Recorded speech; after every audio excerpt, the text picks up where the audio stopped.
আমি তো একটা খুশির খবর দিলাম তোমায়, তুমি কবে দিচ্ছ? শ্যামা বুঝল না লতিফার জুনায়েদের প্রসঙ্গ মাথা থেকে বেরিয়েছে মুহূর্তেই। ও ভ্রুজোড়া কুঁচকে সন্ধিয়ান হয়ে শুধালো। আমি কি খবর দেব? হাসলো সংগ্রাম। বরাবরের ন্যায় হাসি তার। সে তার অবুঝ বেগমের নাকের ডগায় আলতো টোকা মারল। আপনি তো অবুঝ কেন বেগম? একটু বুঝতে হলে কি এমন ক্ষতি হয়েছে তো শুনি? বোঝানোর জন্য তো আপনি আছেন, বুঝিয়ে দিন। সংগ্রাম তার বেগমের কাঁধে থুতনি ঠেকিয়ে খুব কাছ থেকে চোখে চোখ রাখল। বলল হিম শীতল কণ্ঠে। তাকে কবে উপহার দেবেন আমায়? তার বাবা যে তার জন্য অধীর আগ্রহে হারিয়ে ব্যাকুল হয়ে যাচ্ছে। আমি জানি সময় প্রয়োজন, কিন্তু খুশির সংবাদটা তো পেতে পারি, তাই না? এসেছে সে, আমার সুফিয়ানা। শ্যামা লাজুক ভঙ্গিতে চোখ নামালো, থতমত খেলো খানিক। শ্যামলা মুখখানা রাঙা হয়ে আসছে লাজুক আভায়।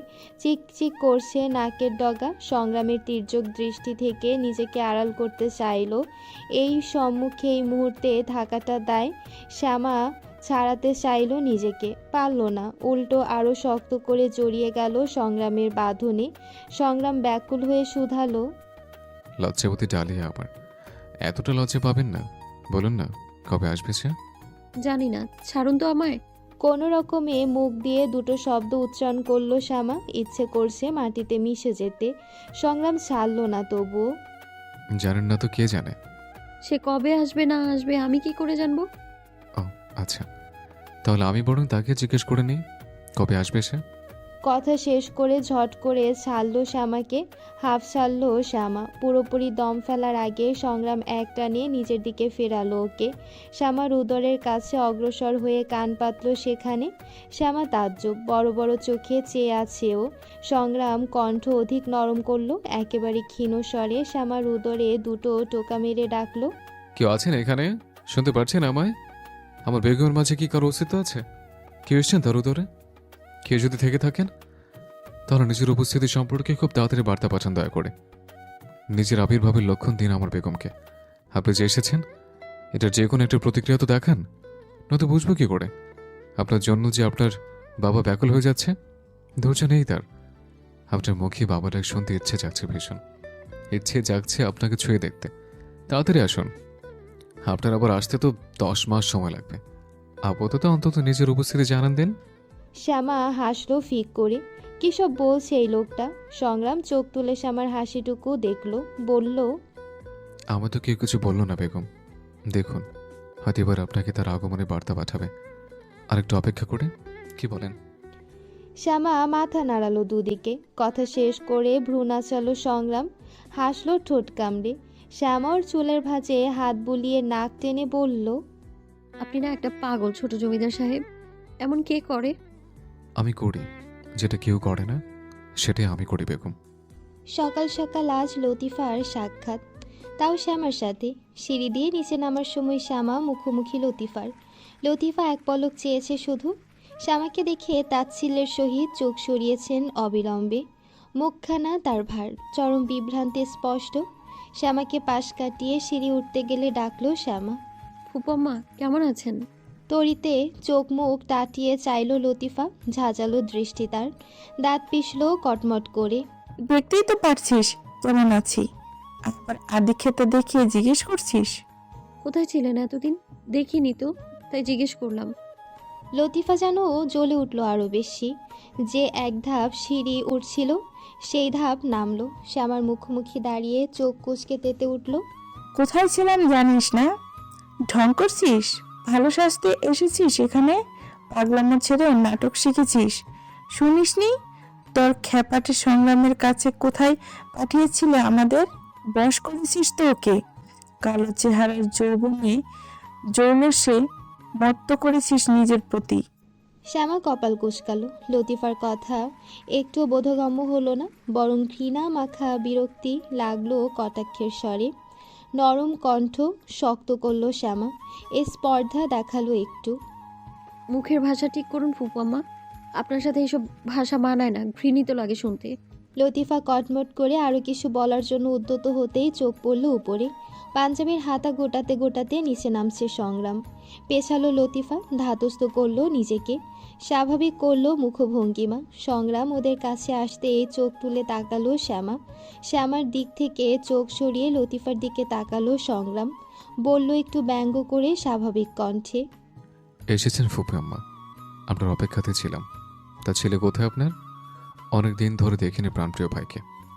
দেখতাম চেহারা খানাটুকু, আরও দরকার আছে অনেক। এখন এত কথা না বলি, ঝড় ঝাপটে পেরিয়ে পথ খেটে এসেছেন, একটু বিশ্রাম নিয়ে নিচে নামুন। ছেলেকেও নামাবেন। নিজের কৃতকর্মের জন্য এত লজ্জা পেলে চলবে না, বলে দেবেন ছেলেকে। যত তাড়াতাড়ি সম্ভব নিচে নামুন, কথা আছে। দ্বিতীয়বার যেন ডাকতে না হয়। শেষের বাক্য দুটো শক্ত শোনালো। সংগ্রাম লতিফার থেকে মুখ ফিরিয়ে শ্যামার হাত ধরে বলল, চলো বেগম। নিচে নামলো শ্যামাকে নিয়ে। তা দেখে মুখ ঝামটালো লতিফা। বিড়বিড় করতে করতে উঠল সিঁড়ি বেয়ে। খানিক বাদ নিচে বাড়ির সবার উপস্থিতি। বালা আর শ্যামা নেই। অবশেষে বালাকে সাথে করে নিচে নামলো শ্যামা। বালা নতজানু, চোখ মুখ মলিন, শুকনো, কারোর দিকে তাকালোও না। ওরা দাঁড়াতেই আদেশ ছুড়ল সংগ্রাম, বালা বসো। শ্যামা বসালো ওকে। মুখোমুখি সংগ্রাম। সেবার সোজাসুজি কথা তুলল, আগামীকাল বালার বিয়ে, ছোট্ট পরিসরে ঘরোয়াভাবে বিয়ে হবে, প্রস্তুতি নাও সবাই। সবাই যেন আকাশ থেকে পড়ল। সবার ধারালো দৃষ্টি একই সাথে নিক্ষেপিত হলো সংগ্রামের দিকে। লতিফা আর জুনায়েদের মাঝে বোধহয় কথাটা বেশি প্রভাব ফেলতে পারল না। বালাটাও চাইলো রয়ে শোয়ে। হাসি আছে ঠোঁটের কোণে, আর চোখের কোণে জল চিকচিক। লতিফ জোয়ারদার গলা পরিষ্কার করে স্বাভাবিক কণ্ঠে বললেন, কি বলছো সংগ্রাম? বিয়ে মানে হঠাৎ? হঠাৎই সিদ্ধান্ত আমি নিয়েছি, আর পাল্টাতে চাই না। পাত্র যোগ্য আর পরিচিত, আপনি চেনেন তাকে? কে সে? কার কথা বলছিস? সালেহার উদ্বিগ্ন প্রশ্ন। সংগ্রাম তাকালো তার দিকে, বলল, অঙ্কুর শহর থেকে যারা এসেছিল তাদের মধ্যে একজন। কথাটা শুনে বালার চাহনি কাতর হয়ে আসলো আরও। চোখ ভরে উঠল, দৃষ্টি সরালো মেয়েটা। চোখে পলক পড়তেই পানি গড়ালো টপ করে। রুদ্ধ হয়ে আসা শ্বাস টানল। লতিফ জোয়ারদার বালাকে এক পলক দেখে শুধালেন, ভেবেচিন্তে সিদ্ধান্ত নিয়েছিস তো? কোনো সিদ্ধান্ত না ভেবে নিইনি কখনো। বালার ক্ষেত্রে আরও বেশি ভেবেছে নিশ্চয়। অনেক কথা হলো পরিবারের মাঝে। বালাকে একটা বারও শুনল না কেউ, কোনো বিষয় না। ওর মতামত জানতেও চাইল না। তাহলে কেন ডাকলো ওকে নিচে, কেন নিয়ে আসলো? বালা বসা থেকে উঠল তড়িতে, সিঁড়ি বেয়ে ছুটে গেল নিজের ঘরে। সংগ্রাম ওর যাওয়ার পথের দিকে তাকিয়ে কথা শেষ করে উঠল। শ্যামাকে চোখের ইশারায় কিছু বুঝিয়ে পিছু পিছু উঠল বালার। ঘরে গিয়ে ফোপানোর শব্দ শুনল মেয়েটার। বারান্দা থেকে আসছে। সংগ্রাম নিঃশব্দে বারান্দায় গিয়ে পেছনে দাঁড়ালো বালার। নীরব থেকে কিছুক্ষণ কাঁদতে দিল ওকে। কিছু সময় বাদ ডাকলো, বালা। তড়িঘড়ি করে কান্না চাপলো মেয়েটা। গিলে ফেললো সব তিক্ত কষ্ট। দুহাতে চোখ মুছে পিছু ফুলল। মুচকি হাসলো সংগ্রামকে দেখে। ডাগর চোখের পাপড়ি যুগল ভিজে জবজবে। ফর্সা গাল বেয়ে পানি গড়ানোর চিহ্ন স্পষ্ট। সংগ্রাম এগিয়ে বলল, আমাকে বিশ্বাস করিস? অবিশ্বাস করিনি কখনো। আপনার প্রতি বিশ্বাসের মাত্রা অনেক বেশি সংগ্রাম ভাই। তাহলে কাঁদছিস কেন? আমি তোর খারাপ চাই না নিশ্চয়। বালা নীরব। সংগ্রামের দৃষ্টিতে দৃষ্টি ওর। আজ আর চোখ সরাচ্ছে না মেয়েটা। সংগ্রাম থেমে বলল, তোর সুখের ঠিকানা না হতে পারলেও সুখের ঠিকানা খুঁজে দিলাম আমি। সুখের সুখী হওয়া তোর হাতে। অঙ্কুর তোকে পারবে সুখী করতে। যদি তুই সুখ মেনে নিস তবে সারা জীবন তো আর চলবে না এইভাবে, বল? কাউকে না কাউকে তো স্থান দিতে হবে জীবনে। যে তোকে চায় তাকে স্থানটা দিলে খারাপ কিসে, বল? জীবনে স্থান পেলে মনে স্থান করে নিতে সময় লাগে না। অঙ্কুর পারবে তোর মনে স্থান করে নিতে। একবার শুধু জীবনে স্থান দিয়ে দেখ, আমার কথা শুনে দেখ। শুনবি না আমার কথা? আপনি বললে তো অনলেও ঝাঁপাতে প্রস্তুত আমি। এটার এমন কি? আমি তো রাজি বিয়েতে। একবারও তো অবদ্ধ হইনি আপনার সিদ্ধান্তে। অনলে ঝাঁপাতে হবে না তোকে। অঙ্কুরের জন্য বউ সাজলেই হবে। ও যাওয়ার আগে আমাকে বলে গেছে, ফিরে এসে যেন ও তোকে লাল টুকটুকে শাড়ি পরিহিত অবস্থায় নিজের বেগম হিসেবে দেখতে পায়। বউ সাজবি ওর জন্য? বালা চোখ সরিয়ে পিছু ফিরে তাকালো। আফসোস লাগলো ভীষণ। সংগ্রাম ওকে বুঝলো না কোনো দিন। মেয়েটা অবলীলায় সয়ে গেছে সব কিছু, এখনও সইবে। চোখ বুঝলো বালা, শ্বাস ফেললো দীর্ঘ। দিন গড়িয়ে রাতটা কাটলো খুব তাড়াতাড়ি, তবে বালার কাছে ছিল নির্ঘুম আর দীর্ঘ। এমন কত শত নির্ঘুম রাত কাটিয়েছে এই কদিনে।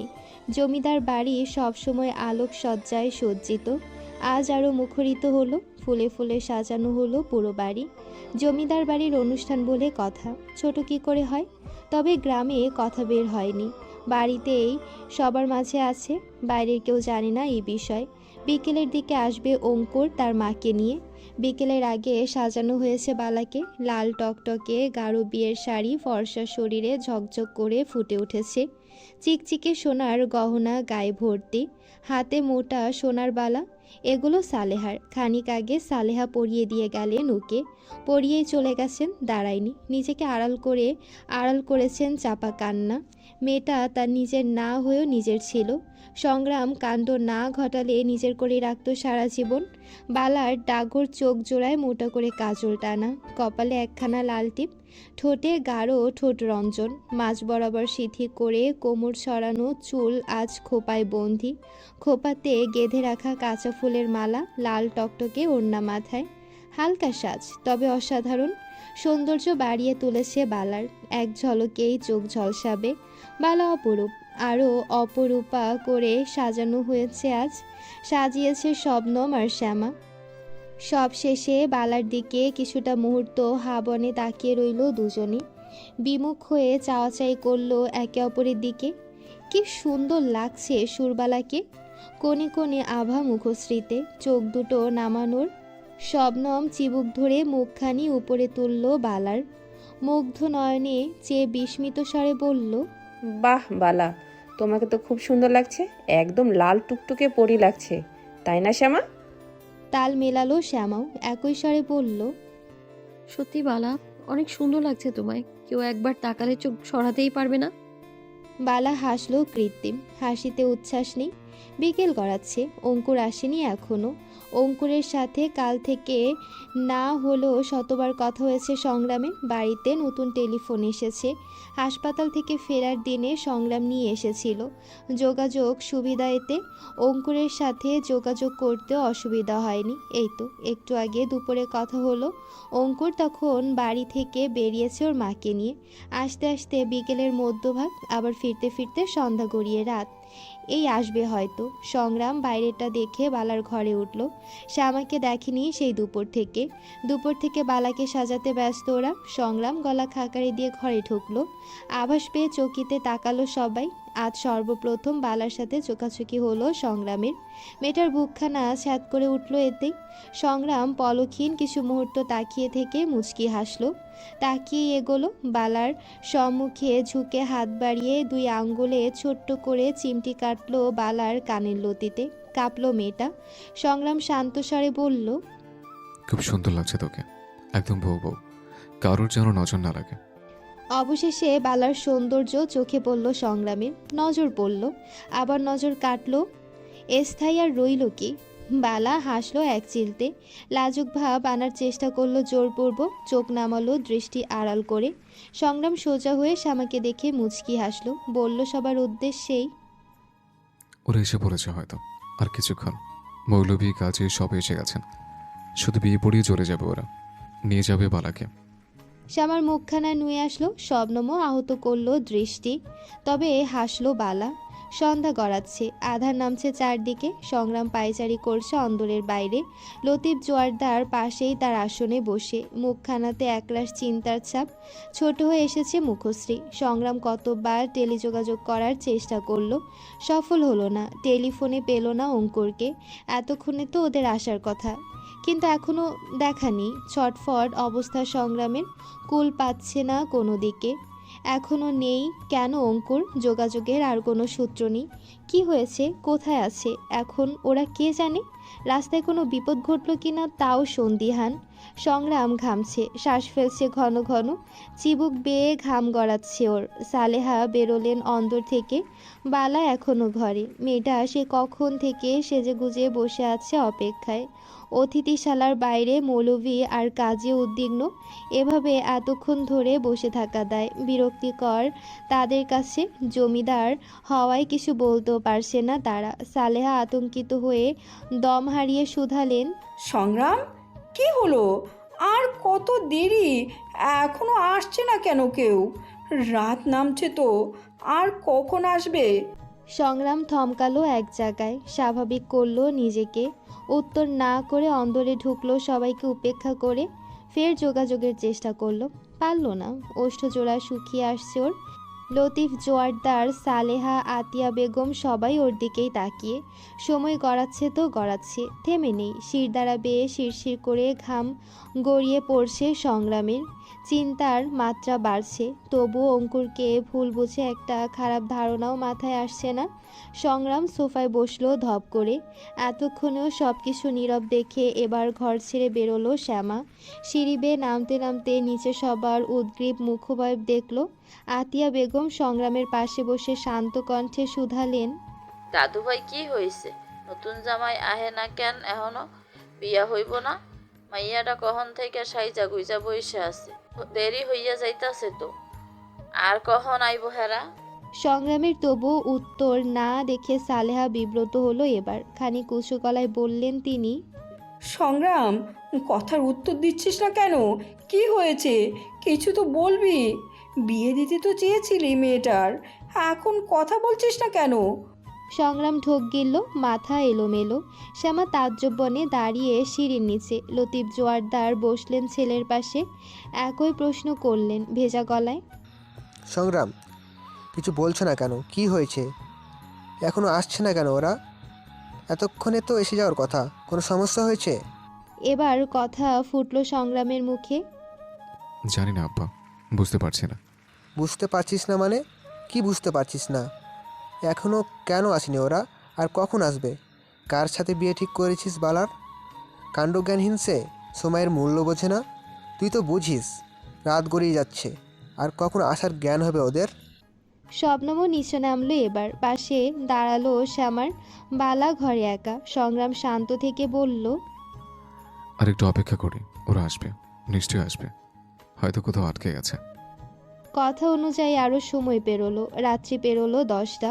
অন্দরে সবাই নিস্তেজ হয়ে বসে। বিয়ে হয়নি এখনো। আসেনি বর, অঙ্কুর আসেনি। কেন আসলো না জানা নেই, খোঁজ নেই। সংগ্রাম লোক পাঠিয়েছিল গ্রাম পেরিয়ে অদূর পর্যন্ত, কোনো খবর পাওয়া যায়নি। সংগ্রাম কিং কর্তব্য বিমূঢ়। দেখে মনে হচ্ছে ঠান্ডা মাথায় বসে আছে, তবে ঝড় বইছে ভেতর ভেতর। অঙ্কুরের প্রতি অবিশ্বাস এখনো আসেনি। কিছু তো হয়েছে, নয়তো এমনটা হওয়ার কথা নয়। অঙ্কুর আসতো, ঠিক আসতো, কিন্তু আসলো না কেন? পিনপতন সকল নীরবতা ভেঙে সালেহা ধরা গলায় বলে উঠল, অনেক তো বড় মুখ করলি সংগ্রাম। কি হবে এখন? বিয়ে হলো না মেয়েটার, বিয়ে হবে না? সংগ্রাম ধক করে উঠল। কাজী মৌলভীকে ফেরত পাঠানো হয়েছে। সালেহা একটু থেমে আবারও বললেন, ভেবে চিন্তে তো সিদ্ধান্ত নিয়েছিলি, তাহলে সিদ্ধান্ত ভুল বেরোলো কি করে? ভুল মানুষকে বালার জন্য বাঁচলি কি করে তুই? ভুল নয় আম্মা, অঙ্কুর ভুল নয়। ও আসবে, আমার বিশ্বাসও আসবে। আর কবে? লতিফ জোয়ারের শান্ত প্রশ্নের উত্তর করতে পারল না সংগ্রাম। বালাটা যে সিঁড়ির একদম উপরে নিঃশব্দে ঘাপটি মেরে হাঁটু জড়িয়ে বসে আছে। কেউ দেখেনি ওকে, কারোর নজর একবারও যায়নি ওদিকে। সবার নজরের আড়ালে মেয়েটা নিঃশব্দে চোখের পানি বিসর্জন দিচ্ছে একা একা।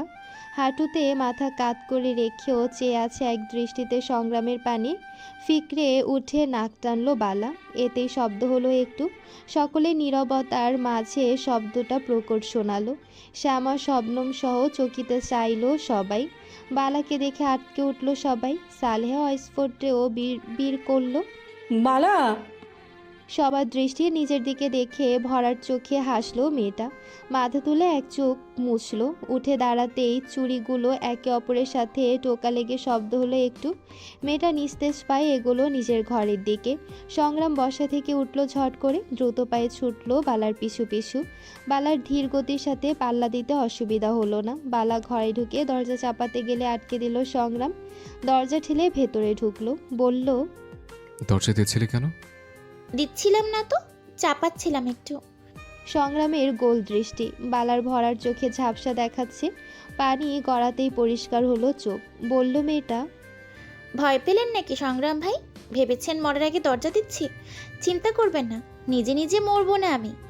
আমার এখনও দেখার আছে জীবন আমাকে কোন কোন বাঁকে নিয়ে যায়। আমার কত কি ঘটবে আমার সাথে, সেসব না দেখে মরি কি করে? মরবো না আমি। বালা, বলুন সংগ্রাম ভাই, আর কি বলবেন বলুন। আপনার মুখ থেকে যে কোনো কথা শুনতে খুব ভালো লাগে আমার। মেয়েটার কম্পিত গলা, খুব সহজে কথা বলছেও। সংগ্রাম চোখ নামিয়ে ঢোক গিলল। শান্ত বালা এই সুযোগে আরও কয়েক ফোঁটা পানি বিসর্জন দিল চোখ থেকে। সংগ্রাম তাকালো, বলল, অঙ্কুর আসবে বালা, রাতটুকু পেরুক, আমি খোঁজ নেব ও কেন আসতে পারেনি। বালা ঠোঁট উল্টালো, এবার ভেঙে আসলো পুরোপুরি। বুকখানা দুমড়ে মুছড়ে যাচ্ছে, শ্বাস আটকে আসছে। মেয়েটা কেঁপে উঠল, ধরা গলায় বুলি ফুটালো, আমার জীবনটা এই কদিনে কেমন অন্যরকম হয়ে হয়ে গেল, তাই না সংগ্রাম ভাই? আগে তো এমন ছিল না আমার জীবন, এখন কেন এমন হলো? সংগ্রাম বলছে না কিছু। বালাটা ভেঙে যাচ্ছে, চিৎকার করে ডুকরে কাঁদতে ইচ্ছে করছে। আশেপাশে কেউ নেই, শ্যামাও নেই। থাকলে একটু আশ্রে পড়ে মাথা গোজা যেত ওর বুকে, জড়িয়ে ধরে গুমড়ে কাঁদা যেত। মা তো থেকেও নেই, অলকার মতো মা নেই ওর, যে মা মেয়েকে বুকে জড়িয়ে সান্ত্বনা দেবে, কোলে মাথা রেখে হাত বুলিয়ে দেবে চুলের ভাঁজে। বালা কেমন করে যেন বলল, আমাকে একবার জড়িয়ে ধরবেন সংগ্রাম ভাই, স্নেহ দিয়ে? একবার, শুধু একবার। আমার না খুব কাঁদতে ইচ্ছে করছে সংগ্রাম ভাই, কাঁদতে দেবেন আমায়? আপনার বুকে মাথা রেখে কাঁদতাম একটু। আমার না এইভাবে কাঁদার শক্তি নেই। সংগ্রাম নড়ল না একটু, জড়ালো না বালাকে। মেয়েটা অপেক্ষায় রইল কিছুক্ষণ, আশাহত হয়ে বোকার মতো হাসলো। বসলো পেছনে পিছিয়ে, চোখের অবাধ সমুদ্র থেকে ঝর্ণার ন্যায় পানি গড়াচ্ছে। সংগ্রামের বোধহয় একটুও মায়া হলো না, হলে হয়তো এভাবে শক্ত পাথরের ন্যায় দাঁড়িয়ে থাকতে পারতো না।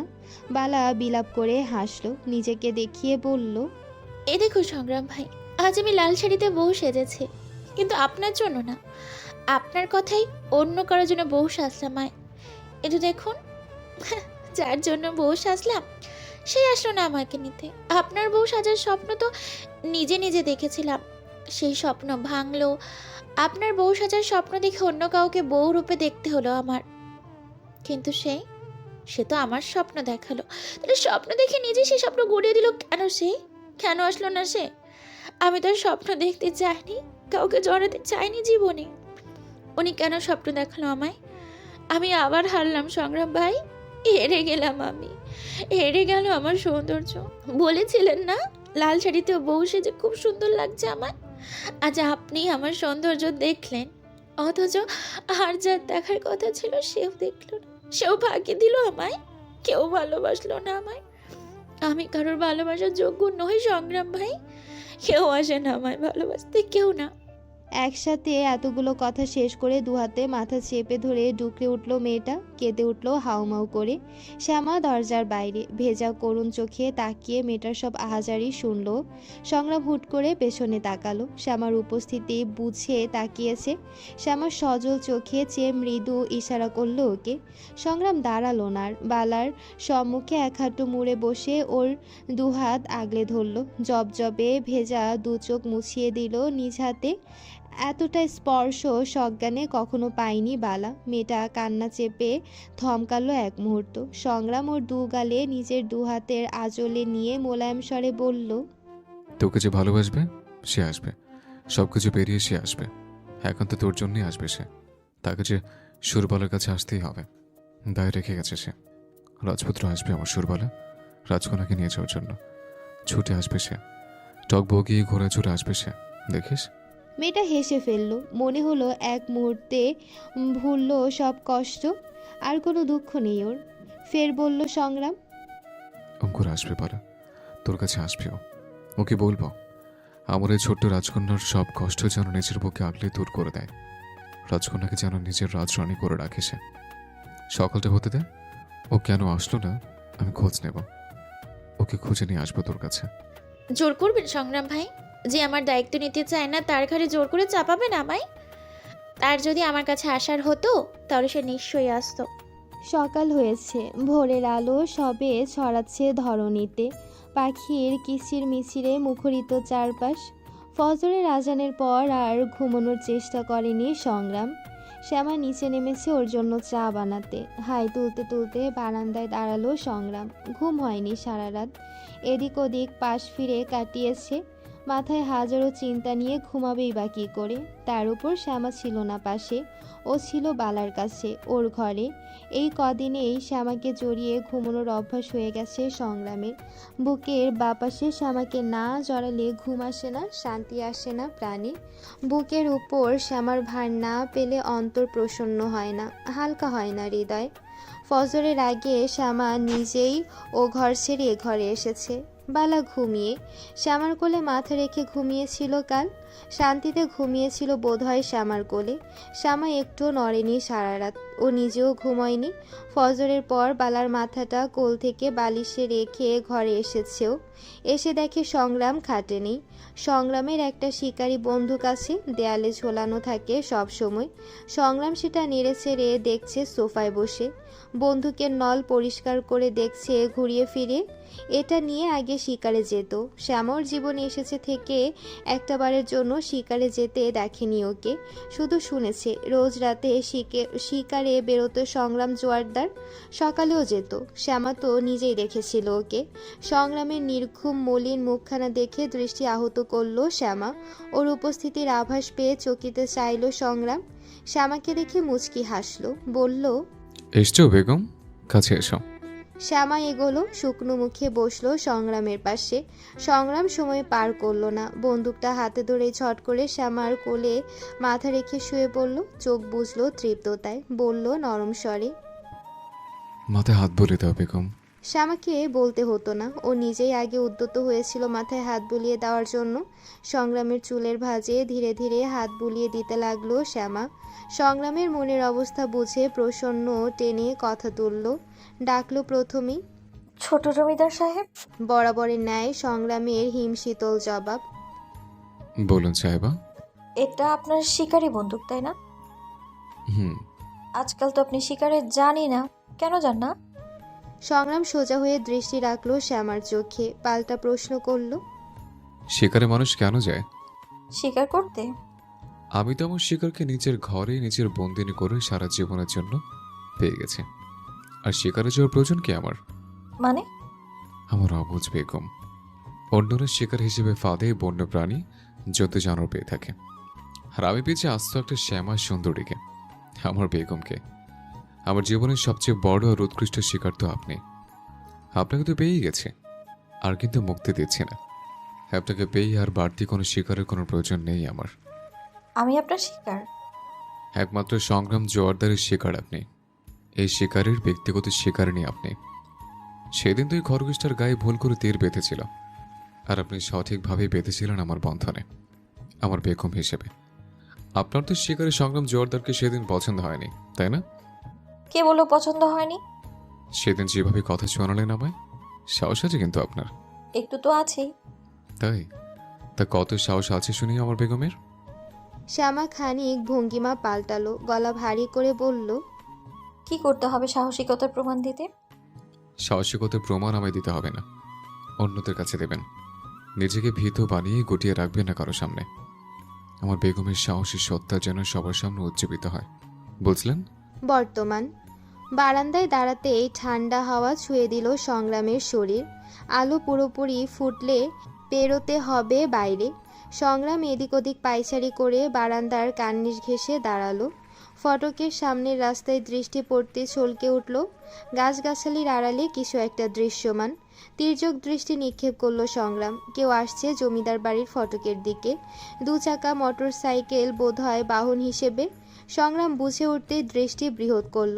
বারান্দা ছেড়ে দ্রুত পায়ে ছুটল বাইরের দিকে। হাতে চায়ের কাপ নিয়ে সিঁড়ি বেয়ে সবে উঠছিল শ্যামা। সংগ্রামকে তড়িঘড়ি করে ছুটে নামতে দেখে সেখানেই দাঁড়ালো। শ্যামার দিকে এক পলক তাকিয়েই ওকে পাশ কাটিয়ে হন্তদন্ত হয়ে অন্তরের বাইরে ছুটল সংগ্রাম। আকস্মিক বিমূর বনে পর মুহূর্তে শ্যামা নিজেও চায়ের কাপ কোনো রকমে টেবিলের উপর রেখে ছুটল ওর পিছু পিছু। বাইরে গোয়ালঘর পরিষ্কার করা হচ্ছে। কজন পুরুষ কর্মী সেখানে পরিষ্কারের কাজে রত। সংগ্রাম এক মুহূর্ত থেমে পিছু ফিরে আদেশ করল, বেগম, অন্দরে যাও, আমি আসছি এক্ষুনি। বলেই ফের একইভাবে ছুটল। প্রধান ফটক খোলা হয়নি এখনো। সংগ্রামকে দেখে দারোয়ান তালা খুললেন তড়িঘড়ি করে। বেরোলো সংগ্রাম। সামনে দাঁড়িয়ে মোটরসাইকেল সমেত আরোহী থমকালো সংগ্রাম। অন্দরের ভেতরে সবার উপস্থিতি। গুমোট হয়ে আছে পরিস্থিতি। লতিফ জোয়ারদার তার জমিদারি আসনে পা তুলে বসে। পাশের সোফায় সংগ্রাম আর অঙ্কুর পাশাপাশি। লতিফা মুখ বাঁকিয়ে কুচকানো দৃষ্টিতে পরখ করছেন অঙ্কুরকে। সালেহা, শবনম, শ্যামা, আতিয়া বেগম তারা ব্যস্ত অঙ্কুরের অবস্থা ঠাউরে। ছেলেটার শ্যামলা চেহারা তামাটে, ঠান্ডায় ওষ্ঠজোড়া কালচে, কপালে গালে হাতের কবজিতে মোটা মোটা ব্যান্ডেজ। কপালের ব্যান্ডেজ ভেদে লাল টকটকে রক্ত দৃশ্যমান। হাতের উল্টো পিঠে ক্যানুলার সূচ। এই অবস্থাতেও কেমন ব্যথাহীন ভঙ্গিতে স্বাভাবিকভাবে বসে আছে। সেই শহর থেকে এসেছে এই অবস্থায়। ঠান্ডায় গায়ে একটা পাতলা কাপড়ে ঢিলে ঢালা, পুরো হাতা গেঞ্জি ছাড়া কোনো ভারী কাপড় নেই। লতিফ জোয়ারদার নীরবতা ভাঙলেন। এমন অবস্থা হলো কি করে তোমার? খানিক চুপ থেকে উত্তর করলো অঙ্কুর, ছোটোখাটো একটা দুর্ঘটনা থেকে। ছোটোখাটো দুর্ঘটনা থেকে এত বড় ঘটনা? তোমায় দেখে মনে হচ্ছে না ছোটোখাটো কিছু ঘটেছে বলে। আমায় দেখে বড় কিছু মনে হলে নিশ্চয়ই বড় কোনো ঘটনা ঘটেছে, তাই তো আসতে পারিনি কাল। অঙ্কুর, সোজা সাপটে উত্তর দাও, কি হয়েছিল সেটা বলো। শক্ত কণ্ঠ সংগ্রামের। অঙ্কুর নিজ অবস্থানে থেকে একই স্বরে উত্তর করল, কাল অ্যাক্সিডেন্ট হয়েছিল আমাদের গাড়ি। কবে কখন কোথায় কি ঘটলো কিচ্ছু মনে নেই। অর্ধরাতে যখন জ্ঞান ফিরল দেখলাম হাসপাতালের বেডে শুয়ে। তারপর আর কি, চলে এসেছি। ফেলে রাখা দায়িত্ব পালন করতে এসেছি আমি। সালেহা ছেলেটা টান টান কথাগুলো শুনল। কাল থেকে এই ছেলেটার উপর মাত্র অতিরিক্ত রাগ ছিল। আজ কেন যেন মিলিয়ে গেছে সেই রাগ। ছেলেটা এখনো নতজানু, তাকায়নি কারোর দিকে। কথা বার্তায় আলাদা গাম্ভীর্যতা, সংগ্রামের অনুরূপ একদম। সালেহা নরম কণ্ঠে বললেন, কাল সবাই অপেক্ষায় ছিলাম, তোমার বাবাও ছিল। অঙ্কুর এবার তাকালো সোজাসুজি। সবার মাঝেই আচমকা বলে বসলো, বউ সেজেছিল। সালেহা খানিক অস্বস্তিতে পড়লেন, তবু উত্তর করলেন, এখন তো এসেছি, নিয়ে আসুন ওকে। কালকের বিয়ে আজ হবে আর এক্ষুনি। তোমার মা, তার তো আসার কথা ছিল, তিনি আসেনি? লতিফ জোয়ারদারের প্রশ্নের সোজাসুজি উত্তর করল অঙ্কুর। মা হাসপাতালে। কি অবস্থা তার? আমার থেকে ভালো। তোমার এই অবস্থার কথা একবার জানালেই তো হতো। আজ আসার প্রয়োজন ছিল না। অবস্থা দেখেছ নিজের? আমার এই অবস্থায় কি নিজেদের মেয়েকে কি আমার হাতে তুলে দেওয়া যাবে না? ক্ষতি তো হয়নি তেমন, পায়ে ফ্র্যাকচার হয়েছে একটু, আপাতত হাঁটতে অসুবিধা হচ্ছে, তবে সেরে যাবে কদিনেই। সংগ্রাম নিঃশব্দে হাসলো একটু। সবাই অবাক হয়ে চেয়ে আছে অঙ্কুরের পানে। সংগ্রাম গলা খাকারি দিয়ে ধীর কণ্ঠে শুধালো, বালা কোথায়? ঘুমিয়ে ওঠেনি এখনো। তৎক্ষণাৎ উত্তর শ্যামার। ডাকো ওকে, তৈরি করিয়ে নিচে নিয়ে এসো। শ্যামা শবনম হ্যাঁ সূচক মাথা নাড়িয়ে উপরে উঠল। বালার শান্তির ঘুম থেকে জাগানো হলো ওকে। মেয়েটা কাল থেকে একই পোশাকে, শাড়ি পাল্টায়নি, ওভাবেই ঘুমিয়ে গিয়েছিল। আগেই ওকে বলা হলো না কিছু। হাত মুখ ধুয়ে শাড়ি পাল্টাতে গেলে বাধা দেওয়া হলো। বিস্মিত হয়ে তাকালো বালা। শ্যামা মুচকি হেসে বলল, শাড়ি পাল্টাতে হবে না, যে উসিলা শাড়ি পরেছো সেটাকে সম্পূর্ণ হতে দাও। মানে? নিচে চলো, ডাকছে তোমায়, সবাই অপেক্ষা করছে তোমার জন্য। বালা বিস্মিত, তার মস্তিষ্কে একটু কিছু বোঝার চেষ্টা করলো না। যা আছে ভাগ্যে তা তো হবেই। আগে থেকে আর ভবিতব্য নিয়ে একটু ধারণা করতে চায় না সে। পাথরের মূর্তির ন্যায় স্থির, অনুভূতিহীন, চুলগুলো ভালো করে গুছিয়ে নিচে নামানো হলো ওকে। নতজানু মেয়েটা চোখ তুলেও তাকালো না। একবার চোখ তুলতেই দৃষ্টি পড়ল অনীহায় দৃষ্টি সরানো নিজের মায়ের দিকে। এক পলকেই চোখ নামালো মেয়েটা। সংগ্রাম বালা সম্বোধনে ডাকতেই চোখ তুলল আবার। সংগ্রামের পাশে দৃষ্টি পড়তেই ছলকে উঠল, পূর্ণ দৃষ্টিতে তাকালো বৃহৎ অবিশ্বাস্য নয়নে। সামনের জন আগে থেকেই তাকিয়ে, তীক্ষ্ণ চোখা তার চাহনি। চেহারার হাল বেহাল, মুখখানা শুকনো, গায়ে একটা চাদর জড়ানো। এটা তো সংগ্রাম জোয়ারদারের। অঙ্কুর এক দৃষ্টিতে তাকিয়ে, পলকহীন দৃষ্টি তার। ওর সুচালো মরুর ন্যায় নেত্রের দিকে তাকিয়ে কাঁপলো বালা, বক্ষস্থল ছ্যাদ করে উঠল। এই লোক এসেছে। বালা কেঁপে কেঁপে দৃষ্টি নামালো। কাজী মৌলবি মুহূর্তেই হাজির। বিয়ের কাজও শুরু হলো। প্রথমেই বালার সম্মতি। বিয়েতে এসে এবার সম্মতির প্রয়োজন হলো ওর।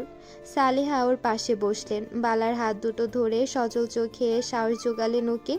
বাঁকা চোখে এক পলক তাকে দেখলো বালা, যার নাম অস্তিত্ব এখন মন গহীনে লুকিয়ে আছে, খোদাই হয়ে আছে নীরবে, নিবৃতে, দগ্ধ হয়ে। বাঁকা দৃষ্টি সরালো মেয়েটা। আর লাভ কি? চোখ বুজে শ্বাস বন্ধ করে শেষবারের মতো স্মৃতিচারণ করলো মেয়েটা। বন্ধ চোখ ছাপিয়ে টপ করে পানি গড়িয়ে পড়ল কোলের উপর। যে নোনা জল গড়ানোর মূল হেতু বুঝলো না কেউ। বাইরেরটা সবাই দেখলো, ভেতরেরটার দেখলো কই, বুঝলো কই? কবুল। এই সামান্য শব্দটা উচ্চারণ করা ভীষণ কঠিন লাগলো বালার কাছে। জিভ ভার হয়ে আছে, ছোট্ট ভাষা ধ্বনিত হচ্ছে না। মনে হচ্ছে কণ্ঠনালীতে কেউ লোহার শিকল পেঁচিয়ে তালা ঝুলিয়ে দিয়েছে। আর এই তালার চাবি কোথায় সেটা অজানা নয়। মনে মনে তাচ্ছিল্য হাসলো বালা, আওড়ালো মনে মনে, মন থেকে এখনো বেরোলেন না আপনি সংগ্রাম ভাই, মুক্তি দিলেন না আমায়। দুঃখ দিলাম না আপনাকে, আমার প্রাপ্তির শেষ পৃষ্ঠাটা ফাঁকাই রইল। আপনাকে পেলাম না পূর্ণতায়। যেখানে পুরো প্রাপ্তিতে আপনাকে বুনে এসেছি, সেখানে উপসংহারে এসে দেখি আপনিই নেই। সূচনা থেকে উপসংহার সবখানেই আপনাকে পেল অন্য কেউ, আর আমি পেলাম স্মৃতিতে। আপনি রইলেন আমার অবরাদ্য হৃদয়ে। পাগল আমি এখনো আশায় রইলাম। আশা হতো তো আগেই করেছেন, কি করব আমি? এই মন তো মানতে চায় না। আমি বুঝলেন না সংগ্রাম ভাই, হৃদয়ে গেঁথে থেকে অন্য কাউকে চাপিয়ে দিলেন জীবনে, মুক্তি নিয়ে নিলেন আমার থেকে। আজ থেকে আপনি মুক্ত সংগ্রাম ভাই, আর আমায় দেখতে হবে না আপনাকে, দেখবেন না আর আমায়, আর আসবো না আমি। আল্লাহ, সে বুঝলো না আমায়, আল্লাহ বুঝলো না, আর সে দেখবে না আমায়, আর কোনো দিন আসবো না আমি। মনের কথা গুমড়ে গুমড়ে মনেই রইল। ফিকরে ফুপিয়ে উঠল মেয়েটা। সালেহা ওকে তৎক্ষণাৎ আঁকড়ে ধরলেন। কাঁদছিস কেন মা? শুভ লগ্নে চোখের পানি ফেলতে নেই। সংগ্রামের ভারী আদেশ। আমরা অপেক্ষা আছি বলা, সময় নষ্ট করিস না। বালা শ্বাস টানল, অস্ফুট অবশেষে উচ্চারণ করলো 3 অক্ষরের শব্দটা। একে একে থেমে থেমে 3 বার। অঙ্কুর স্বস্তিতে চোখ বুঝল। ওর বালার পালাতেও সময় নষ্ট করলো না একটু। হলো বিয়ে, দুজনে আবদ্ধ হলো পবিত্র বন্ধনে। সকাল থেকে দুপুর গড়াতে সময় লাগলো না। অঙ্কুর ফিরবে বালাকে সাথে নিয়ে। লতিফ জোয়ারদার এবার কথা পারলেন। 2 দিন পর ছোট্ট পরিসরে ঘরোয়াভাবে না হয় আয়োজন করে বালাকে পাঠাবেন তারা। অঙ্কুর ওর মাকে নিয়ে এসে না হয় বালাকে নিয়ে যাবে তখন। তবে অঙ্কুর শুনল না, শটানভাবে বলল, মা তার বৌমাকে নিয়ে যেতে বলেছে। কোনো আয়োজন করে সে বালাকে নিয়ে যেতে চায় না, এক কাপড়েই ঘরে তুলতে চায় তার স্ত্রীকে। সংগ্রামও এবার বাদ সাধল অঙ্কুরের কথায়। সেও বলল বালাকে যেন 2 দিন পর নিয়ে যায়। তবে কারোর কথায় সায় পেল না। বালা বিয়ের বেনারসি পাল্টে নতুন একটা শাড়ি পরল, বোরখা পরানো হলো উপরে, চোখ দুটো খোলা রেখে হিজাব নিকাব পরল। অঙ্কুরের পরনে এখন সংগ্রামের পাঞ্জাবি, পাজামা আর শাল। বেশ অন্যরকম লাগছে ছেলেটাকে। অন্দরের বাইরে পুরো জমিদার বাড়ির লোক। চোখ ছাপানো জল লুকাতে ব্যস্ত সবাই। সালেহা শাড়ির আঁচলে মুখ গুজে নিঃশব্দে ফোপাচ্ছেন। নিকাবের আড়ালে বালার ভাব গতিক দুর্বোধ্য, তবে খোলা দৃশ্যমান চোখ দুটো শান্ত, একদম স্থির। ও পিটপিট করে দেখছে সবাইকে। ওর জন্য আজ কাঁদছে সবাই ওকে বিদায় দিতে, কিন্তু ওর কান্না পাচ্ছে না আর। কেন যেন কাঁদতে ইচ্ছে করছে না, বুক ফেটে যাচ্ছে কিন্তু চোখ ফেটে জল গড়াচ্ছে না। বালা সবাইকে এক পলক করে দেখলো। এখানে তো ওর আম্মা ভাইজান কেউ নেই। ওরা বুঝি আসবে না বালাকে বিদায় দিতে? কাঁদবে না বালার জন্য? সালেহা বালাকে বুকের মধ্যে জড়িয়ে কেঁদে উঠলেন ডুকরে। মেয়েদের বিদায়ের সময়টা বুঝি এমনই হয়? বালা তো ওনার নিজের মেয়ে না হয়েও মেয়ের থেকেও অনেক কিছু। তার যে আজ ভীষণ কষ্ট হচ্ছে বালাকে বিদায় দিতে। তিনি তো চান এই দিনটা কখনো আসুক, কিন্তু কি হলো, ভাগ্যের পরিহাসে আসলো এই দিনটা। আজ বিদায় দিতে হচ্ছে বালাকে। সালেহা ওপর ওপর যতটা শক্ত, ভেতর ভেতর ঠিক ততটাই নরম, বলা চলে তার থেকে অধিক। ভীষণ মন পাতলা তার। তিনি সইতে পারছেন না বালার বিদায়। সালেহাকে কাঁদতে দেখে বালা মুচকি হাসলো, বলল শান্ত স্বরে, কেন না মামি, শুভ লগ্নে কাঁদতে নেই। সালেহার কথা সালেহাকেই ফিরিয়ে দিল। ঠোঁট কামড়ে কান্না চাপলো সালেহা। বালার মুখখানাতে হাত বুলিয়ে দিয়ে ধরা গলায় বলল, আমার কথা আমাকেই ফিরিয়ে দিচ্ছিস? মনে করিয়ে দিলাম তোমায়। 3 দিন পর আসবি তো? বালা মাথা নাড়ালো, মনে মনে বিড়বিড় করলো অন্য কিছু। লতিফ জোয়ারদার ওর মাথায় হাত বুলিয়ে আলতো হাসলেন। শবনম জড়িয়ে ধরল ওকে, শ্যামাও তাই। সজল চোখে একে একে সবাই বিদায় দিল বালাকে। বালা গুটি গুটি পায়ে হেঁটে সবার সামনে দাঁড়ালো। সংগ্রামের কাছে ঘেঁষল না। অঙ্কুর দাঁড়িয়ে পেছনে। ও সংগ্রামকে এড়িয়ে অঙ্কুরের পাশে দাঁড়ালো। কপাল কুঁচকালো সংগ্রাম, একটু এগোলো। হেসে বালার দিকে নিজের হাত বাড়িয়ে দিলে তৎক্ষণাৎ মাথা নুয়ে পেছলো বালা। হাসিটুকু আটকে গেল সংগ্রামের। বাড়ানো হাত নামালো ধীরে ধীরে। বালার নতজানু চিত্তের পানে সূক্ষ্ম নেত্রে তাকিয়ে রইল কিছুক্ষণ। পর মুহূর্তে তপ্ত শ্বাস ফেলে অঙ্কুরের দিকে তাকালো। স্বাভাবিক হেসে বলল, আজ থেকে আমার রাজকন্যা তোমার ঘরের রাজরানী, ঘরণী তোমার, তোমার সম্পদ। ওকে কিন্তু সুখে রেখো। বালা চোখ তুলল না। খুঁড়িয়ে খুঁড়িয়ে হেঁটে মোটর সাইকেলে উঠে বসলো অঙ্কুর। বালাকে বলতে হলো না উঠতে। এক কদম পিছু ফিরে আরও একবার ঘুরে তাকালো সবার দিকে। অন্তরের দরজার দিকে তাকিয়ে দু চোখে খুঁজলো নিজের জননীকে। এখনো আসলো না সে। বালাই বাকি, এখনো আশায় বুক পেতেছে তার আশার।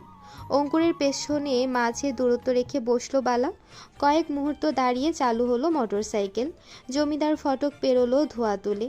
চোখের আড়াল না হওয়া পর্যন্ত সকলেই চেয়ে রইল ওদের দিকে।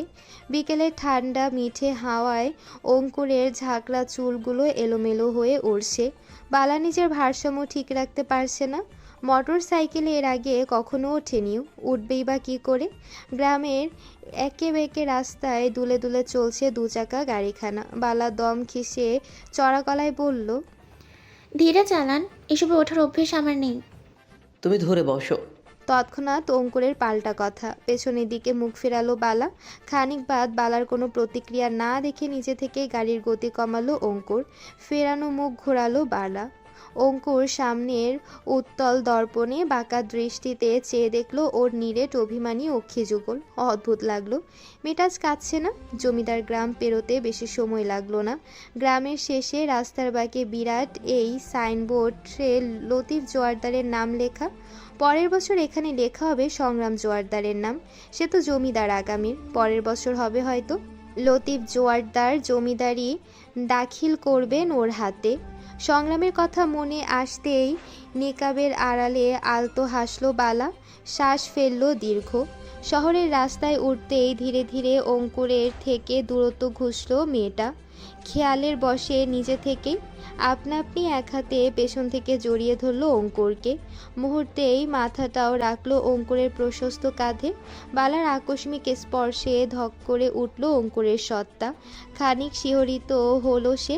বালাওকে জড়িয়ে ধরল, তাও নিচ থেকে। গলা শুকিয়ে আসছে অঙ্কুরের। শিরশিরে ঠান্ডায় মাথার কাটা জায়গায় তীব্র যন্ত্রণা হচ্ছিল এতক্ষণ। চোখ মুখ খিচে সহ্য করছিল অঙ্কুর।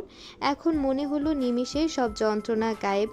জড়ানো গলায় ঢোক গিলল সে। ডাকলো শীতল কণ্ঠে, সুরবালা। বন্ধ চোখে উত্তর করলো মেয়েটা। চোখের কার্নিশ বেয়ে এক ফোঁটা ব্যথিত অশ্রু কণা গড়িয়ে পড়ল অঙ্কুরের কাঁধের উপর। ঠান্ডা লাগছে? না। শহরে পৌঁছাতে পৌঁছাতে সন্ধ্যা। প্রথমেই হাসপাতালে এসেছে ওরা। অঙ্কুর হাঁটছে কোনো রকমে, ওর পিছু পিছু চুপচাপ গুটি গুটি পায়ে সুরবালা। চোখ ঘুরিয়ে তাজ্জব চোখে দেখছে এদিক ওদিক। কি বিশাল হাসপাতাল, নতুন তৈরি করা হয়েছে বোধহয়। একদম নতুন চকচকে দেয়াল। দোতলার কেবিনে ঢুকে শান্ত কণ্ঠে ডাকলো অঙ্কুর। মা। চকিতে ফিরলেন শায়লা জমাদার। আতশোয়া হয়ে অপেক্ষমান ছিলেন তিনি, কখন তার ছেলে আসবে তার বৌমাকে নিয়ে। ধৈর্য প্রায় হারিয়ে ফেলেছিলেন, তর সইছিল না। অবশেষে তার ছেলে আসলো। মুখখানাতে উজ্জ্বল হাসি ফুটল তার। বাচ্চাদের ন্যায় এক ঝটকায় উঠে বসলেন তিনি। হন্তদন্ত হয়ে শুধালেন, এসেছিস? কোথায় আমার বৌমা? এনেছিস ওকে? অঙ্কুর বোধহয় হাসল নিঃশব্দে। পেছনে ফিরে ইশারা করলো সুরবালাকে। বালার বুকখানা কাঁপছে, ঢিপ ঢিপ অনুভূতি চড়াও হচ্ছে।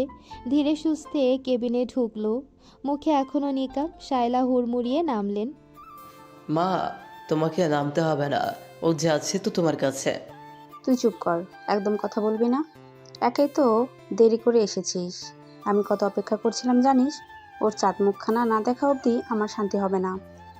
বালার হাত ধরে টেনে নিয়ে গেলেন তিনি। ফের পা উঠিয়ে বসে হাত বাড়িয়ে একটানে নিকাব খুললেন বালার। আচমকা চমকালো মেয়েটা। শায়লার বিস্মিত দৃষ্টি, চোখ ভরে দেখছেন তিনি। বিস্মিত হয়ে হাত বাড়িয়ে বালার মুখখানায় তৃপ্ত হাত ছোঁয়ালেন, চুমু খেলেন নিজের হাত, বললেন মুখ বনে, মাশাল্লাহ, এটা আমার বৌমা? এত সুন্দর! এই অঙ্কুর, সত্যি এটা তোর বউ? তোর মতো গোমরা মুখর এত মিষ্টি বউ?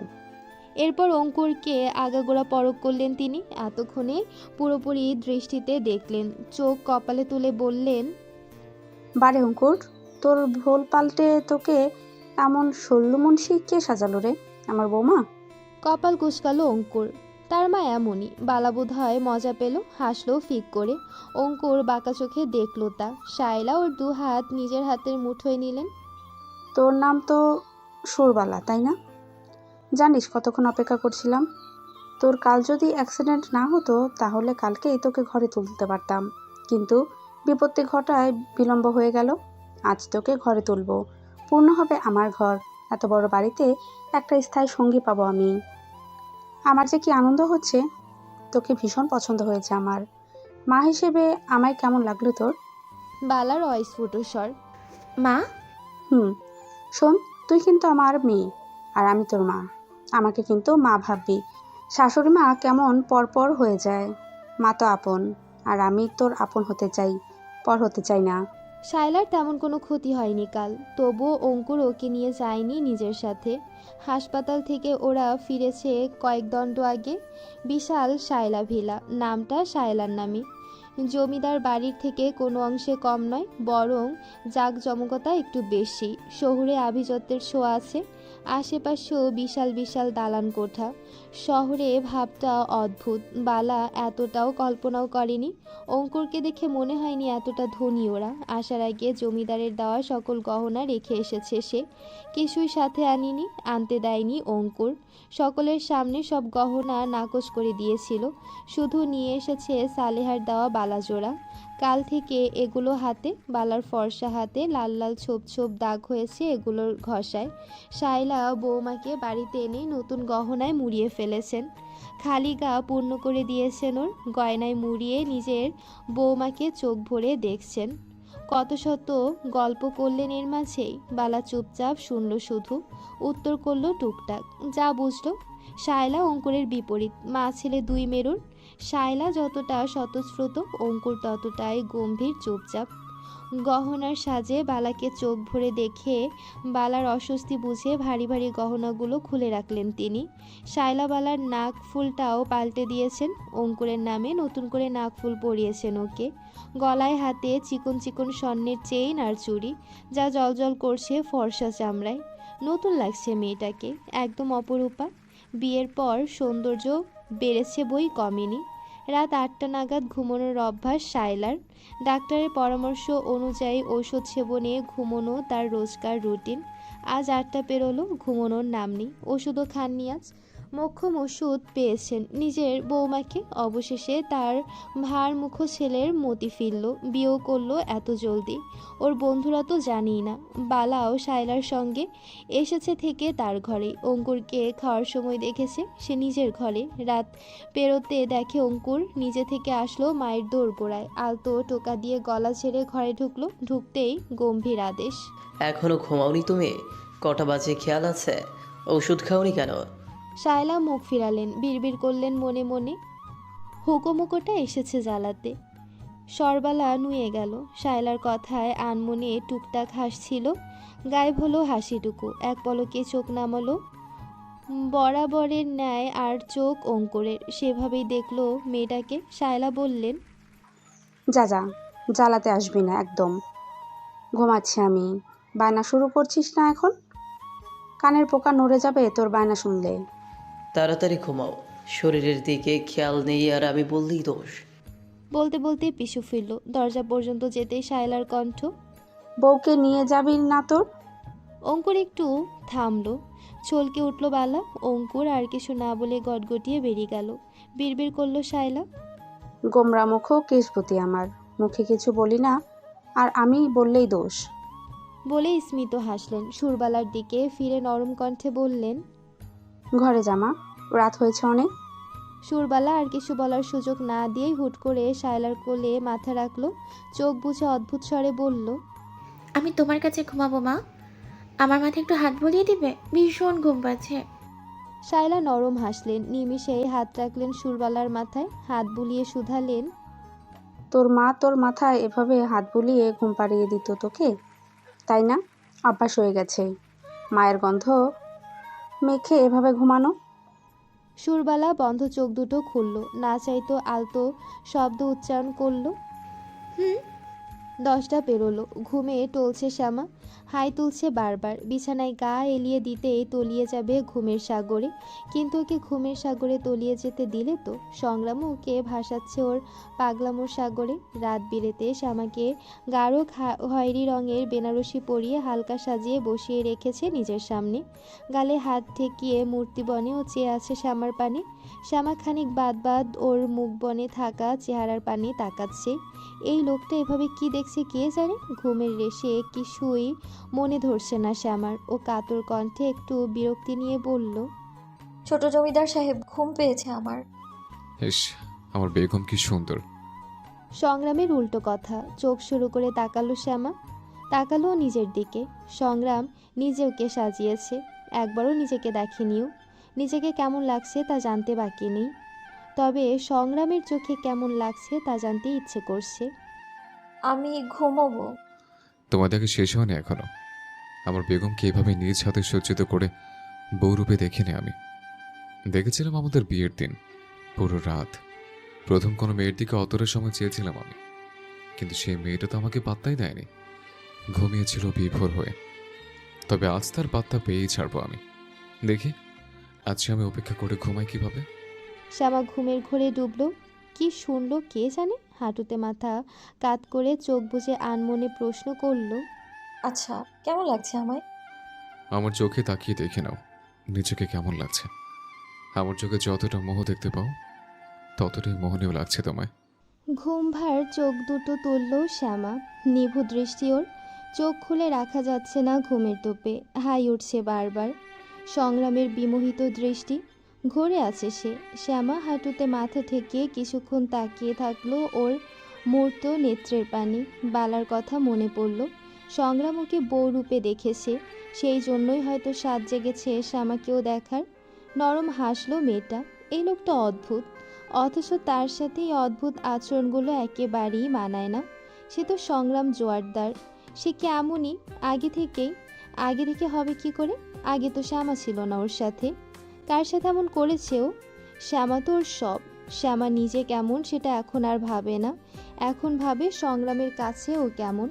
শ্যামা মুচকি হাসলো। হাতে গাঢ় খয়েরি কাচের রিনি চিনি চুড়ি, শাড়ির সাথে বনেছে বেশ। দু হাতেই দুটো করে 4টে মোটা মোটা কাচের চুড়ি। এগুলো অদ্ভুত। শ্যামা প্রথমবার দেখলো এমন চুড়ি। ওগুলোর মাঝে চিকন চুড়িও অগণিত। একটু নড়তেই ঝিনঝিন মৃদু শব্দ হলো চুড়িগুলোর টোকায়। ফুলের দেওয়া চুড়িগুলোর কথা মনে পড়ল। সেগুলো তো বাড়িতে, আর ফুলিও। কতদিন দেখা হয় না মেয়েটার সাথে, অথচ একসময় কতই না ভাবছিল একদিন দেখা হলে প্রাণ বেরিয়ে যেত দুজনের। বাড়িতেও কত দিন যাওয়া হয় না, আম্মার সাথে দেখা হয় না। কেমন আছে না আছে কে জানে। শ্যামা মনে মনে ভাবলো সংগ্রামকে একবার বাড়িতে যাওয়ার কথা বলবে। অনেক দিন তো হলো, সংগ্রাম না করবে না নিশ্চয়। চেয়ে থেকেই মনে মনে কথা সাজালো শ্যামা। চোখে দীর্ঘ পলক ফেলে চুড়িগুলোতে আঙ্গুল বোলাতে বোলাতে প্রসঙ্গ ঘেটে বলল, এগুলো তো মেলায় পাওয়া যায় তাই না? হাটেও পাওয়া যায়।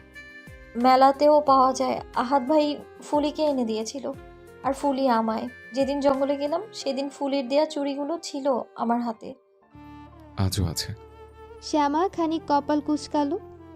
এগুলো সেই চুড়িগুলো, কিন্তু ওগুলো তো বাড়িতে, আর এতগুলো ছিল না।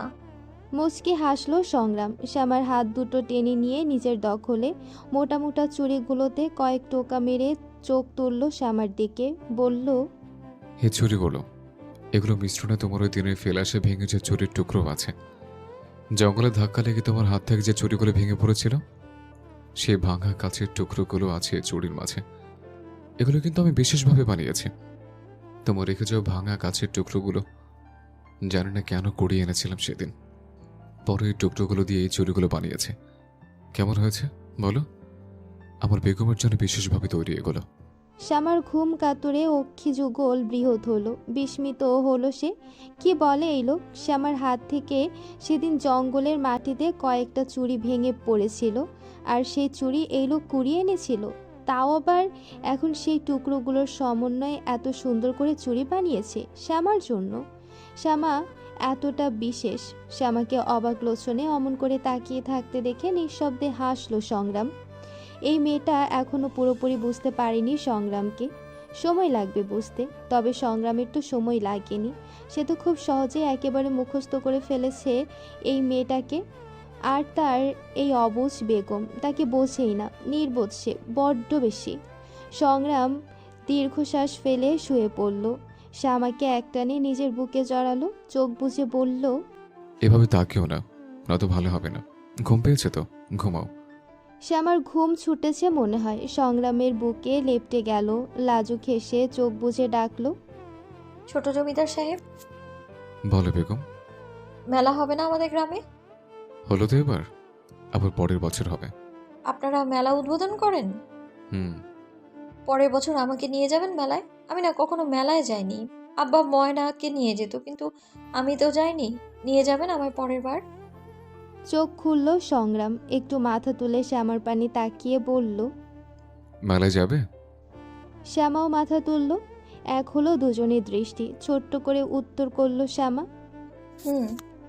সংগ্রাম ওষ্ঠ বাড়িয়ে শ্যামার নাকের ডগায় চুমু খেলো আলতো। ফের ওকে জড়িয়ে চোখ বুঝে বলল, আচ্ছা, নিয়ে যাব। ঘুমাও এখন। একগাল হাসলো মেয়েটা, চোখ বুঝলো তৃপ্ততায়। আবারও বাড়ির কথা মনে পড়তে ঝট করে চোখ খুলল, গলা ভিজিয়ে আবার ডাকলো, ছোট জমিদার সাহেব, হুম। বাড়ি যাব। অনেক দিন হলো যাওয়া হয় না, আমার কথা মনে পড়ছে। চোখ খুলল সংগ্রাম, ঠোঁট কামড়ে ফিচল স্বরে বলল, এক্ষুনি তো ঘুমে তলিয়ে যাচ্ছিলে, এখন ঘুম আসছে না? কেটে গেল ঘুমের ঘোর? অন্য কিছু করবো আমি? ভরকালো মেয়েটা। তৎক্ষণাৎ চোখ খিসে বন্ধ করলো। এই লোক উল্টো বোঝে, সুযোগ খোঁজে সবসময়। শ্যামা জোরপূর্বক হাই তুলে বসলো ঘুমের বাহানা ধরে, বলল, ঘুম পাচ্ছে, ঘুমালাম। ঠোঁট কামড়ে হেসে ফেলল সংগ্রাম। হাসতে ইচ্ছে হলো শব্দ করে, কিন্তু হাসি চাপলো। শ্যামার মাথায় ঠোঁট ছুঁয়ে শ্বাস ফেলল। বুঝলো দু চোখ। সকালে মৃদু তৃপ্ত হাওয়া। অলকা উঠোন ঝাড় দিচ্ছেন, ময়না বারান্দায় বসে গায়ের চাদরে হাত পা ঢেকে রেখেছে একদম। ওষ্ঠজোড়া নিজে নিজে কাঁপছে। বাড়িতে এসেছে থেকে অলকার কাছে একদম হাতে তোলা হয়ে গেছেও। সকালে রান্না বসাতে হবে, ঝাড় দিয়ে রান্নার কাজে লেগে পড়লেন তিনি। আজকাল শ্যামার জায়গায় চুলার পাড়ে ময়না গুটিসুটি মেরে বসে থাকে তার পাশে। অলকা মেয়েকে কিছু করতে দেন না, আগেই দিতেন না, এখন তো দূর। ময়না এখন আগের মতো হয়ে গেছে। সেটা উপর উপর, ভেতর ভেতর কি চলে তা দেহ মনের মালিক ব্যথিত আর কে জানবে। আজ অর্ধমাস পেরিয়ে কত দিন হলো ময়নাটা ফিরেছে সেখান থেকে। অলকা আগের তুলনায় ওর দিকে বেশি তৎপর হয়েছেন। শুকিয়ে যাওয়া চেহারাখানা এই কদিনেই বেড়েছে একটু, বেহাল অবস্থার হাল ফিরেছে। ও বাড়িতে তো খেতে দিত না ওকে, মার খেয়ে পেট ভরাতো মেয়েটা। কত কি সহ্য করেছে ও জানে। অলকা প্রসঙ্গ তুলে আমতা আমতা করে মেয়েকে বেশ কয়েকবার জিজ্ঞেস করেছিলেন এই বিষয়, কিন্তু ময়না উত্তর করেনি, চুপ থেকেছে বরাবর। মেয়ের সহ্য কষ্ট বুঝে অলকা আর এই নিয়ে ঘাটেননি। সময় দিয়েছেন ময়নাকে। সময়ে সময়ে সব ঢেকে যায়। ময়নার জীবনে ঘটে যাওয়া অভিশাপটুকু কেটে যাবে ঠিক। রান্না শেষ হয়নি এখনও। উঠোন কারো পায়ের শব্দে চকিতে ফিরে তাকালেন অলকা। মায়ের আচমকা ফিরে তাকানোতে ময়নাও চাইল। অলকা অস্ফুট উচ্চারণ করলেন, আপনি? সকালের নাস্তায় বসেছে অঙ্কুর, শায়লা সামনের চেয়ারে, তার পাশের চেয়ারে বালা। একজন মাঝবয়সী মহিলা আছেন রান্না বান্না আর শায়লার দেখাশোনার জন্য। তার নাম জাহানারা, তিনি নাস্তা তৈরি করে দিয়েছেন। শায়লার পাশে দাঁড়িয়ে বারবার আর চোখে দেখছেন বালাকে। মেয়েটা ইতস্ততায় গুটিয়ে আছে, মুখে এক টুকরো রুটি তুলে কোনো রকমে চিবোচ্ছে। অঙ্কুর অবশ্য একবারও তাকায়নি ওর দিকে। ও মাথা নুয়ে নিজের মর্জি মতো আনমনে গিলে যাচ্ছে। এতক্ষণে জাহানারাকে হাজারবার বালার কথা বলে ফেলেছেন শায়লা। একদিনে কি চিনল মেয়েটাকে কে জানে। আন্দাজে কত গুণগান গাচ্ছেন বৌমার। এমনিতেও তিনি চুপ থাকতে পারেন না। কথা বলতে বলতে বালার দিকে তাকিয়ে আরও একটা রুটি তুলে দিলেন ওর পাতে। তৎক্ষণাৎ বৃহৎ নয়নে চাইল মেয়েটা। আমি এত রুটি খেতে পারি না মা, খাবো না আর। শায়লা ভ্রু গুটালেন। খাবি না মানে? চেহারার কি অবস্থা তোর? এভাবে খেলে হবে? বেশি বেশি করে খেতে হবে এখন থেকে, বুঝলি?